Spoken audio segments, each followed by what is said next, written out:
This episode contains discussions of mental health issues and abusive relationships, so listen to your own discretion.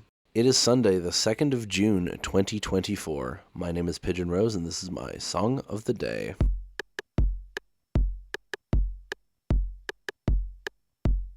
Here we are at the end of another week, specifically boygenius week, of course. We started off this week with Me and My Dog by boygenius, and then we ran through some of the solo work of the various members. And we're gonna loop back around again to another boygenius song. This is a song from their album, which is called The Record, creatively enough, and it's the final track on the album. And I loved the album through and through anyway.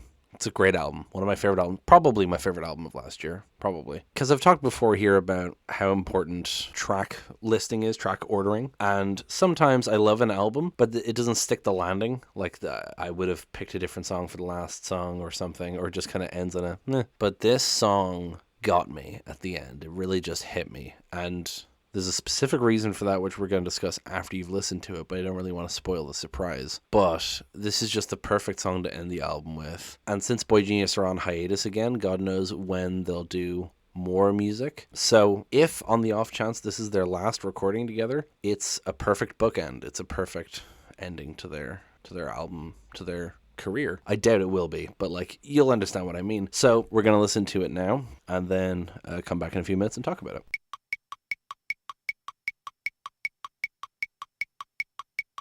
The first time I listened to that, it gave me fucking chills. I know it's a cliche, but it's true. It made me gasp because I hope you noticed, if you didn't know already, that it reprises Me and My Dog. It sounds like on a first listen that it's just the ending part that is the same tune and similar lines, but if you listen closely, the whole song actually has a very similar structure and melody throughout. It's just so different instrument-wise and singing-wise that it sounds very different up until that last part, but it is actually very similar. So yeah, the song is like a sequel to Me and My Dog. Some of the lyrics originated from extra verses that were written for Me and My Dog that Phoebe didn't include, but they occasionally performed them live. Also, there's a book called Letters to a Young Poet by Rainer Maria Rilke, which apparently is a book that Lucy Dacus has said is an inspiration to her, so that would probably be the reference there. But what's really interesting about this song is that not only does it reprise Me and My Dog, and I love reprises. I am a slut for repeated themes and melodies. Love that shit. But that it does it in such an interesting way because Me and My Dog is quite a gentle song. Not necessarily musically, but lyrically. Even though it's about this kind of toxic relationship and about having a panic attack and about wanting to be with your dog, it feels like it holds back a bit, as honest as it is at the end. But this song does not hold back at all. It's way more explicit and graphic and extreme, and I really love that, especially because it's paired with the softer vocals, you know. So let's go through the lyrics here. I said I think that you're special. You told me once that I'm selfish. Right off the bat, ouch. Just the difference in attitudes there, you know. And I kissed you hard in the dark in the closet. You said my music is mellow. Maybe I'm just exhausted. Is another interesting one. It's such a oh, why would you write happy songs? Well, maybe I'm not happy. Maybe I'm not happy. Why isn't your music more upbeat and dancey? Well, maybe I don't feel upbeat and dancey. Maybe I'm exhausted, you know? You think you're a good person because you won't punch me in the stomach. Now, I've always read that as being about shitty people acting like the bare minimum is the best thing in the world. I won't hit you, so I'm good to you. But Phoebe once apparently said at a concert that this is actually about kind of not engaging with your partner's kinks for supposedly moral reasons. Maybe they want to be physically hurt during sex, and the partner is I won't do that. It's wrong to hurt you, as if that makes them a good person. But it's just not engaging in the kink, which you don't have to engage in the kink. I'm just saying that apparently is the message of this line, which is interesting considering what I thought it was about. But you could still obviously, death of the author and all that, you could still apply it to the meaning that I thought of. Someone else pointed out that it could be a reference to abortion, which is woof. And then the chorus, and I love you. I don't know why, I just do. Oh God. that hurts because it's that thing of, I don't remember if it was Me and My Dog that I brought this up. No, it was motion sickness where I brought it up. That, I hate you for what you did and I miss you like a little kid. Because she's discussing this first verse, like just ripping into someone and then saying, I love you. I don't know why I just do. Because there's always that contradictory feeling that you have, even when you know someone is bad for you or you know a relationship is bad, there's part of you that still longs for the good bits, you know? And then we get, but you're not special. You're evil. You don't get to tell me to calm down. You made me feel like an equal, but I'm better than you and you should know that by now. So, you know, because it starts with, I think you're special, and then it corrects it to, you're not special, you're evil. So, woof. Like, no flowery language, no metaphors, just, you're evil. And then, you don't get to tell me to calm down, you made me feel like an equal. Just not putting up with infantilization anymore, not putting up with being told to calm down. And the whole, like, I'm better than you and you should know that by now is like it's a big, like, flex almost. Like, it's, no, I am better than you. I realize my self-worth now. I'm better than you, and you should know that by now. When you fell down the stairs, it looked like it hurt, and I wasn't sorry. Kind of ties with the bit about punching in the stomach in my head. But yeah, that's an interesting one. You know, you don't want to do harm to someone, but you see them get hurt and you're not sorry. It's a really interesting feeling that'll happen. I should have left you right there with your hostages, my heart and my car keys. That's a line before the change here now in a sec. That line caught my attention in the first listen. That really stood out to me. Calling her heart and her car keys their hostages, you know. It's an extreme way of looking at it, but it makes complete sense in the context, you know. Especially because, like, you know, I feel like a prisoner in love. You have my heart hostage, but also my car keys, I can't escape. And then it ends with, you don't know me, which is an interesting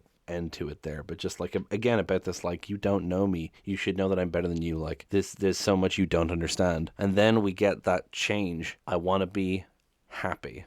The change from me and my dogs, I want to be emaciated, to I want to be happy, is so incredible. Really made my breath like catch in my throat, because she does that, I want to be, and I was like, oh my god, we're going back to me and my dog. And there's a little pause, and then she says, happy, and it just caught me, you know. Arrow through the heart, really got me. I was reading about this. Apparently, I can't find it now. I found it before, but I can't find it now, actually recording to put into my notes. But apparently Phoebe wasn't sure what word to use here to replace emaciated, to be like some sort of positive word, and Lucy was just like, happy. Like, simple, but like, you know, I want to be happy. And Phoebe was like, yeah, you know, that's really it. I also read a thing from Lucy Dacus saying that all of them are looking for happiness, as we all are, but that she's like looking forward to them all performing this song live every day, because if they keep saying it, it'll eventually come true. She compared it to casting a spell, and I really like that. It's like a mantra thing, you know. It's the secret. I want to be happy. You keep saying I want to be happy, and eventually you'll be happy.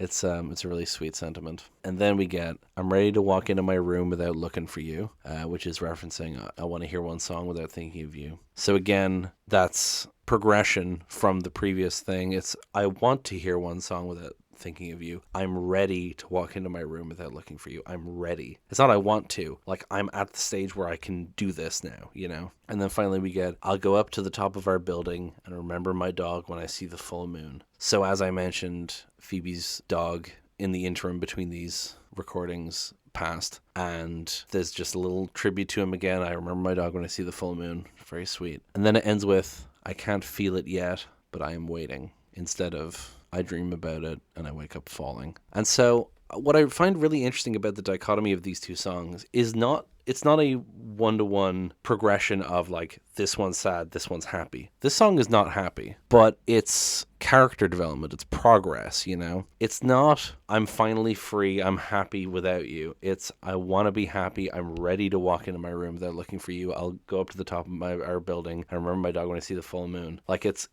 the first one is just like blind panic and desperately jumping at things, like wanting to be emaciated because of an eating disorder, wanting to spend time with your dog, wanting to forget an ex. And this one's more like concrete. It's, I want to be happy, I'm ready to walk into my room without looking for you. Like, it's very concrete. It's very like, I haven't done this yet, but I know what I need to do to be happier. And then the ending is the really interesting part, because the first one had, I dream about it and I wake up falling, like about waking up from a fantasy and not having it and feeling like you're missing something. And this one is, I can't feel it yet, but I am waiting. And again, it's, you don't have it yet, but you know it's coming, and you're You're just waiting. You're waiting to get there. And it's a really, I love it as an ending to that sentence. I don't think we're going to get like a part 3, this won't be a trilogy. So it's an interesting end to this arc of sorts, but it's just so good, like as an ending of, I'm not there yet, but I know I'm going to get there. I can stick it out. I'll get there. And I just really love that.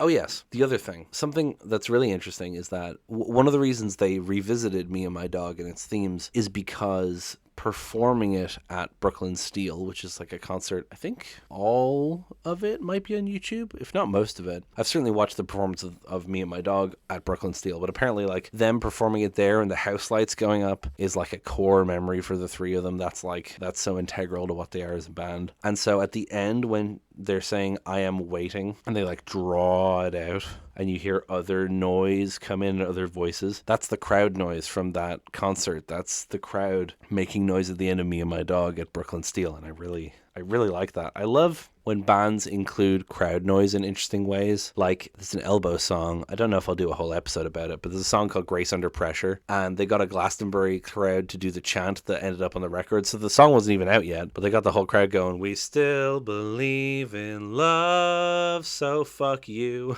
Which is a great thing to chant. Anyway, I think that's pretty much everything I wanted to say about this song. I love it so much. It's so beautiful and haunting and a really cool mirror to Me and My Dog and really cool progression. And I hope you enjoyed it too. And I hope you enjoyed our little Boy Genius week. Next week does not have a particular theme. I'm just going to be hitting more artists and songs that I want to, that I haven't done yet, like Lemon Demon and They Might Be Giants and Mountain Goats. You know, just guys I haven't gotten around to yet. And it's like, oh, I need to hit those. I need to get actually into talking about some of my favorite artists. I just have a lot of those. But yeah, that's it for this one. So hit subscribe, like, comment, all that good shit. And I will talk to you tomorrow. Break it down.